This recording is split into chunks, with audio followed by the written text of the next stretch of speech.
Good afternoon. We've had a wonderful, productive, busy day here at the Capitol Annex, and so I want to be cognizant of your time. We will call this meeting 2 of Information, Tourism, Small Business, and Information Technology meeting to order. Would you please call the roll? Senator Boswell, Senator Funky Fromeyer, Senator Gardler, Senator Harper Angel, Senator Howell, Senator Mills, Senator Storm, Senator Thomas, Senator Wheeler, Senator Wilson, Here. Representative All, Representative Baker, Here. Representative Dotson, Here. Representative Pfister, Here. Representative Frazier Gordon, Yes. Representative Freeland, Representative Fugit, Here. Representative Grossberg, Representative Heath, Representative Kulkarni, Representative Lawrence, Representative Maddox, Here.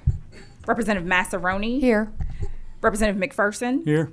Representative Pollock, Representative Roberts, Representative Stalker, Present. Representative Tackett Lafferty, Here. Representative Tate, Representative Timoney, Representative Truitt, Representative Wesley, Representative White, Here. Representative Wilson, Representative Witten, Here. Co-Chair Wise, Present. Co-Chair King, Present. Co-Chair Pratt. Present. We do have a quorum. As we get started, may I have a motion on the minutes from last meeting? And a second? Second. All in favor, please concur. Thank you very much. Today's agenda will include some focus information on one of our districts and then also a challenge brought to our attention that we're going to hopefully help some of our districts as they try to develop and support tourism in their area. So we will start with Representative White, if he will approach the table with his guest. And as you get there, please push the button until the green light is illuminated. We will start with Representative White. Everyone will introduce themselves for the record, and the floor is yours, Representative White. Thank you, Madam Chair. I'm Representative Richard White from Morehead, representing 99th District, and I'm honored to be here with guests from Morehead. Jason Sloan is the president of our Chamber of Commerce in Morehead, and he does a tremendous job bringing industry, promoting our county, and he says if you want to have a business, make money, you need to bring it to Morehead. And Miss Joy Brown here, she's the head of our tourism in Rowan County, and which covers, a lot of the surrounding counties also. We have with Cave Run Lake and so, but she does a good job in our county, and I'm going to turn the floor over to them and let them share a little bit what we have going on here in Rowan County, Kentucky. Joey or Jason? I'll let you lead it. So I guess I'll go ahead and start. First, thank you for the invitation to come down and speak and to be able to tell you about Morehead and Rowan County and all the good things that we have going on in Morehead and Rowan County. I'm going to start to give you a little bit of history to kind of set the story a little bit to where we are today. But we go back to the COVID pandemic of 2020, and a lot of businesses, especially those that are applicable in the tourism industry with your hotels, your restaurants, a lot of those found themselves really struggling to be able to remain open during that period of time and to be able to serve their constituents in their community. And so one of the things that we looked at from the Chamber of Commerce from an economic development perspective was how do we address some of the areas that we are currently finding shortfall in, and how do we create an environment or an ecosystem to really grow small business. So some of the things that I'm going to talk briefly about, and I'll be happy to answer any questions as we conclude. Workforce development. Not a single community, county, city in this state is not struggling with the need for workforce. Childcare. COVID pandemic showed us that what we had prior to as far as resources left us extremely short-handed, creating a burden back to our workforce development efforts, especially when you start looking at single parents. Housing. We started looking at housing in 21 and 22.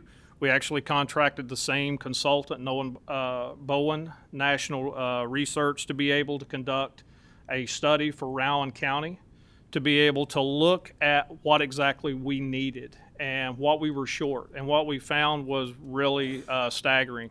Our numbers in 21-22 by the year 2027 told us that in all forms of housing, from Section 8 all the way to some of the more higher tier living, that we were approximately about 1,600 units short when you look at for sale and when you look at a combined of rental.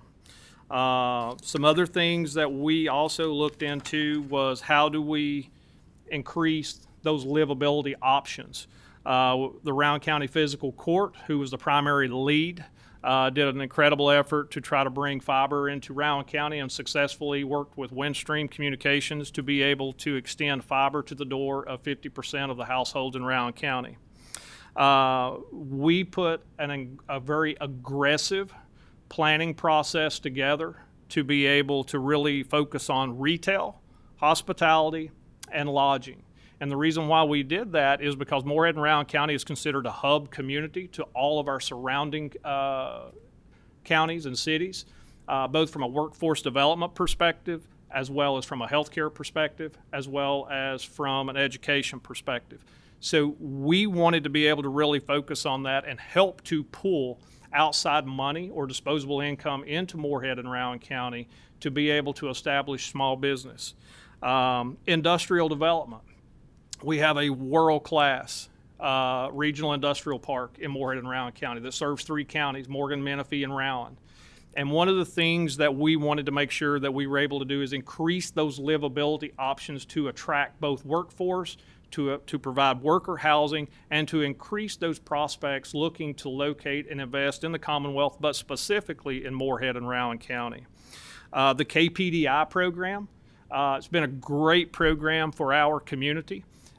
We have been able to leverage 4 of those different projects for funding, totaling more than $4.5 million of capital investment into Morehead and Rowan County. That includes 2 build-ready sites and 2 land acquisition projects. The return on that $4.5 million of investment totals more than $143 million and 50 full-time jobs. To go one step further, and I'll close on this, our efforts since the pandemic has allowed us to be able to increase capital spending currently in our city and our county by $250 million currently happening. And so we're very proud of that opportunity. We're very pleased to be able to partner with local businesses, local developers, to be able to find those opportunities to plant those seeds and grow. With that, I'll close and hand it over to Ms. Joy Brown, or I'll entertain any questions that you may have, Madam Chair. Do we have any questions? Mine's more in the form of a comment, but it's encouraging to know, and I guess just confirmation that the issues and the policies that we're working on statewide actually, directly affect and are a challenge for you all as well. So, nothing out of the ordinary or unique about what we're trying to address statewide. Do we have any questions for Senator Boswell? I have a question. Did you guys receive any of those ARPA funds for tourism? I will have to defer that over to my counterpart, Ms. Brown. We did. Okay. We did receive, and I can talk about that here in just a second. Thank you. Any others? Representative White, please proceed. Yes, well, thank you, Madam, and thank you, Jason, and Miss Joy Brown will share a little bit what she has on tourism for our area, Morehead. I get to talk about the fun part of the life. With outdoor recreation, we came out of the pandemic really fast and really successful. The reason being is everybody wanted away from their computer screens and they wanted outside. So while it's always been the pillars of our state to be bourbon, horses, and bluegrass, we were able to successfully say bourbon, horses, and outdoor recreation. So we are in the heart of the Daniel Boone National Forest with 700,000 acres of walking trails, of trees, and everything in between. Luckily for us, we have an 8,200 acre lake of Cave Run Lake that touches several counties in Representative White's district. And luckily for us, we are the muskie capital of the South. So fishermen come from Wisconsin, from anywhere up north, because we don't freeze over like many of their lakes. So you can fish for that elusive catfish or elusive fish and not get bitten. But luckily for us, we do many travel shows and we bring those fishermen down to our area. When I said that the 700,000 acres encompasses in our area, we have tried to bring all of those people into our area and bring those people that do not recognize county lines. We realized that early on that we can't be a competitor of our counties around us. We have to be a regional asset for those counties. I know that we all struggle to see that, but even in your area of expertise, we can't do that. We have to work collaboratively to partner with each of the counties.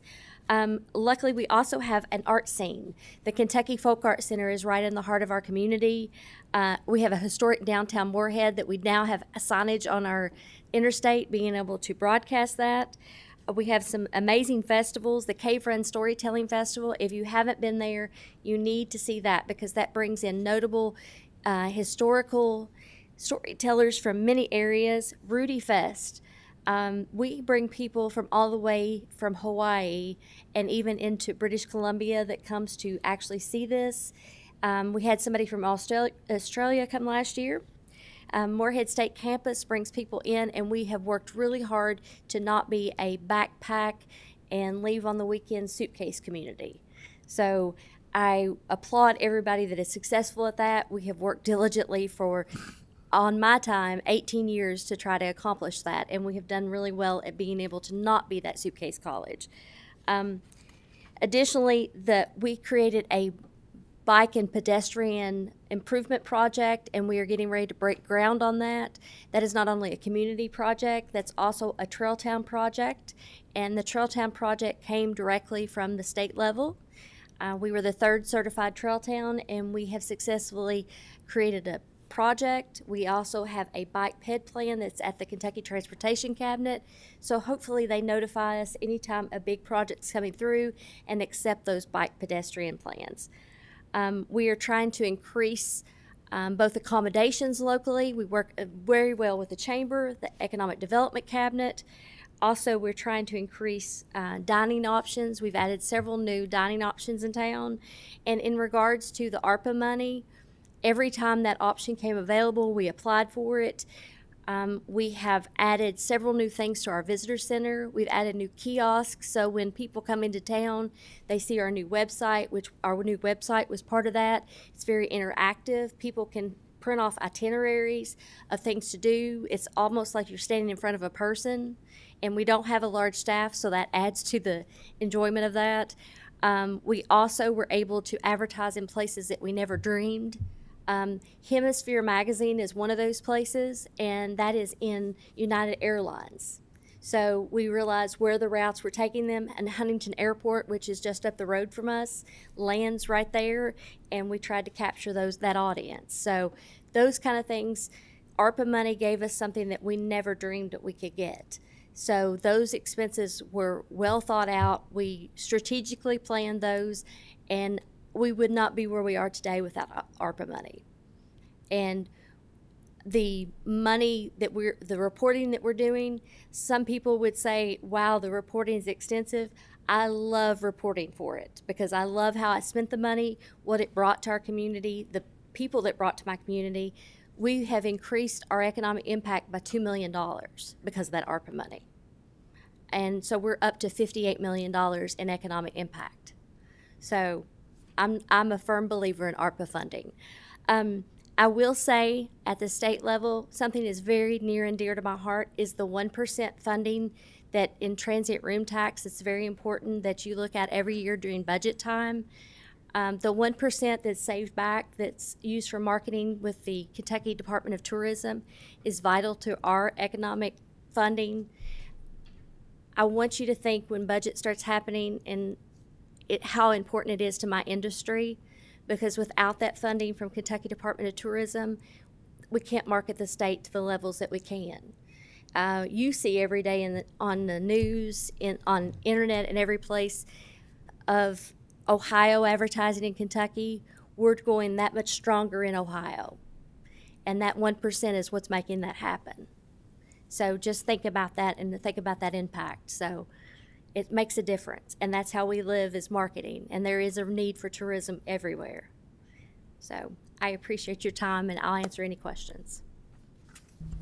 Thank you so much for your presentation. What really got my attention was the fact that you're working regionally or with your bordering counties, and I think that's excellent, especially with the outdoor and walking and biking trails. You're not going to know if you're going necessarily from county A to county B. So Yes, I think yes. it's wonderful that you all are working together. We do have a couple of questions, starting with Representative Dotson. Thank you, Madam Chair. I personally love Rowan County. I was up there a couple of weeks ago, met with Mr. Sloan and the chamber up there, doing a presentation with Representative White. It's always a pleasure to go up there. I just finished a cabin up there and up in the mountains in Rowan County, and absolutely love it there. It's such a hidden gem. I think more people need to know about it. The thing is that if we could ever get the Army Corps of Engineers to let us build around Cave Run, that place would absolutely explode. The opportunities that lie for that county, I think, there's still just a lot of ground floor opportunity that people just don't realize, and I think it'll become another Red River Gorge type of area.